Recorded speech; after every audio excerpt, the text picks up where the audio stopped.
Well, articulate is an interesting word, because if your joints are articulated, and that means you can do things with them because they're articulated, right? They're not one solid, vague mass. They're differentiated.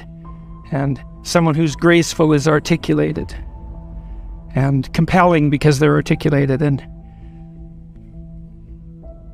speech is a form of articulation in that manner because the act of speech itself is extremely complicated. It's a very complicated motor activity, right? It's a very complicated action to dance with your tongue, let's say. And it is definitely the case that there is no more exceptional form of the capacity to be dangerous than to be articulate. And one of the things that really shocks me, part of the reason that my son and I and our co-workers developed this essay app, is that young men in particular are never taught this. It's like, well, why be literate? Well, do you want to be competent and dangerous, or do you want to be vague and useless? Because those are your options, and I don't care what your job is. It doesn't matter what you end up doing. You know, if you're a plumber, great respect for plumbers, by the way, and you're articulate, you can negotiate with your clients, you can introduce your coworkers, you can make a case for your employees, you can advertise your services, you can think through your problems. You're firing on all cylinders. Our whole culture is based on the idea of the supremacy of the word. Our whole culture is based on the idea that it is the word itself that extracts habitable order from chaos and possibility. And the reason our culture is predicated on that is because it's a deep truth. And to the degree that our culture actually embodies that, it works. So it's a great thing to be articulate. And it would be so lovely if our educators were wise enough to communicate this appropriately to young men who are striving forward, and to let them know in no uncertain terms that if they want to make themselves into forces to be contended with, that there's no surer route to that than an exceptional poetic literacy. Now, it's not like young people don't have an intuition of this. There are reasons they admire rap musicians, for example, who are often extraordinarily articulate in their performance and their capacity for spontaneous poetic utterance. And certainly the greatest people I've met, including great warriors, you might say, are great in no small part because they're articulate. I know a former special services, special operations soldier, Jocko Willink. Some of you might know about Jocko. He's got a pretty decent online following, and he's about 4 feet wide and about 3 feet thick, and he's one tough son of a bitch. I'll tell you, you don't want to mess with him, and he knows perfectly well and is very capable of articulating the fact that his success as a eminent warrior is in no small part dependent on his ability to communicate. Because he could communicate well, he could listen to the men who were under his command. Because he was articulate, he could explain to his superiors the situation on the ground. Because he was articulate, he could make a case that the men under his command who were deserving would be promoted. Because he could think in an articulate manner, he could plan strategically and not lose battles. Okay, so that's the case for being articulate. And what's the alternative?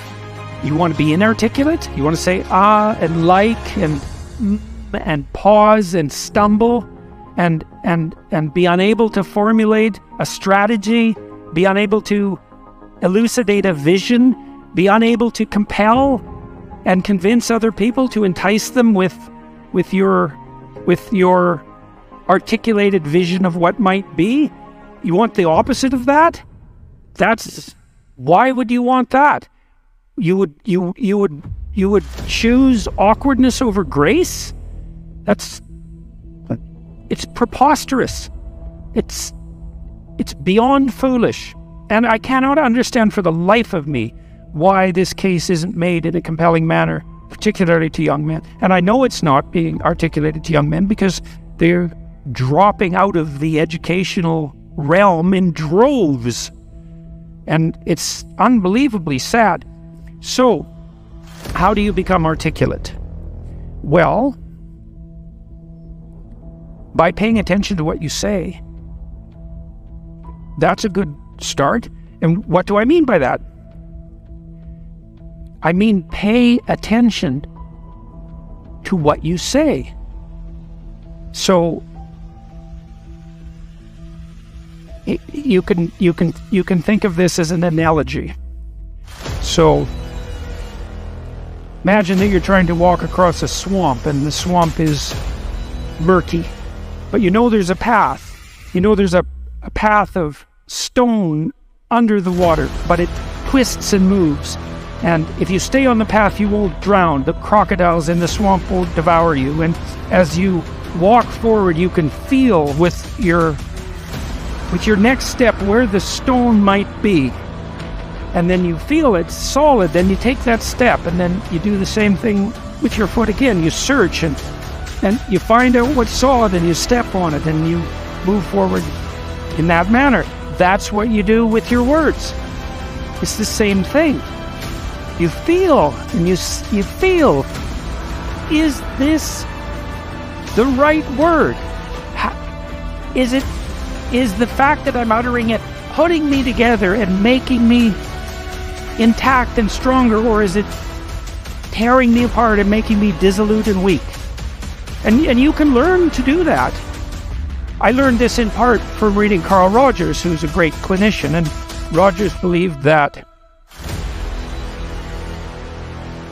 the integration of language and action was a necessary precondition for operation as an effective clinician, that you had to align what you said with who you were, and that one of the things that your clients would be evaluating you for was that capability. And you might say that someone with that capability manifest themselves as genuine and trustworthy. And more than that, I would say also as compelling and interesting, although that can be gained. But the entire combination that emerges out of the domain of articulate communication can't be gained. It's not easily. You feel your way. I noticed 40 years ago, when I started thinking these things through, that much of what I said actually made me feel weak. I didn't know why exactly, but sometimes some of the things I said didn't have that effect. They weren't accompanied by a sense of shame, let's say. They weren't accompanied with a sense of vulnerability. They were solid. And at the beginning, that was probably only about 5% of what I said.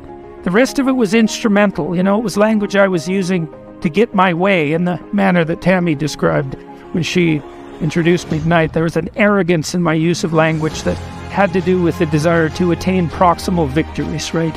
To appear smart, let's say, to win an argument, something like that. A very different idea than merely feeling my way along to see what word was appropriate for what moment. But you can learn to do that. And you can listen to yourself, and you can stop humming and hawing and using like and and fillers. And you can take the time necessary to craft your words carefully. And you can practice merely saying what you believe to be true. And you can read. And you can read great writers, and you can write. And you can write about what you think about the problems that obsess you. And you can become articulate as a consequence. And there'll be nothing about that that isn't the adventure of your life. And so it's a moral endeavor in some real sense. To become articulate is to become the master of your own tongue. And to become properly articulate is to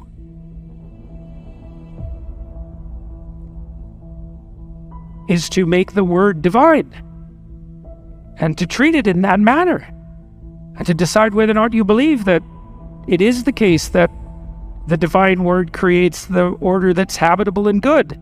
And if you do believe that, well, if you don't believe that, then what do you believe? And if you do believe that, well, go all in. See what happens. See what happens if you become articulate.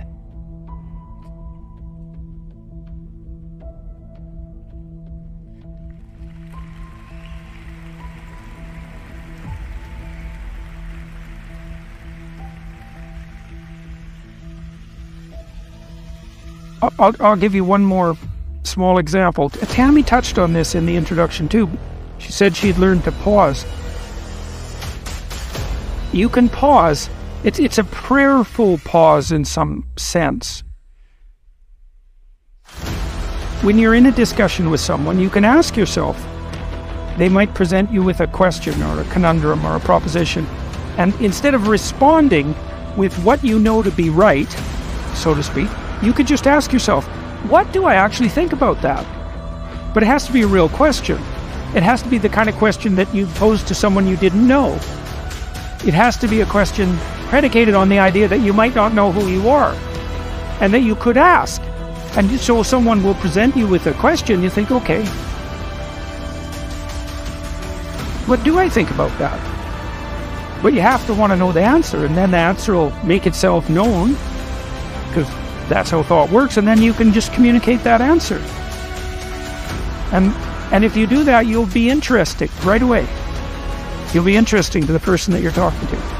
And if they do that to you, they'll be interesting too. And then if you both do that, you'll have an interesting conversation. And if you have an interesting conversation, you'll both grow as a consequence. And that's actually the pathway to growth. And you just wait. You can wait. You can open yourself up to the possibility that what needs to be said will make itself manifest, if that's what you are striving for, if that's what you're asking for. And then you can merely communicate that. You have to abandon instrumentality to do that. So one of the reasons Joe Rogan is so successful, by the way, is that that's what Joe does. He just asks questions. He isn't trying to get something from his guests. He's not trying to become more famous. He doesn't need any more money. There's no instrumental utilization of language in his discourse. He's just a humble lunkhead, in the most profound sense, who would like to know more than he knows, and who asks all the stupid questions he can think up. And it turns out that he's actually very, very smart and very well educated now, after talking to hundreds and hundreds of people and listening. And so the stupid questions he asks aren't stupid, and they're questions that are shared by virtually everyone who's listening. And he takes his listeners along on this process of exploratory endeavor, and it's the pathway to success. And the same thing can be true of your life. The pathway to success is much,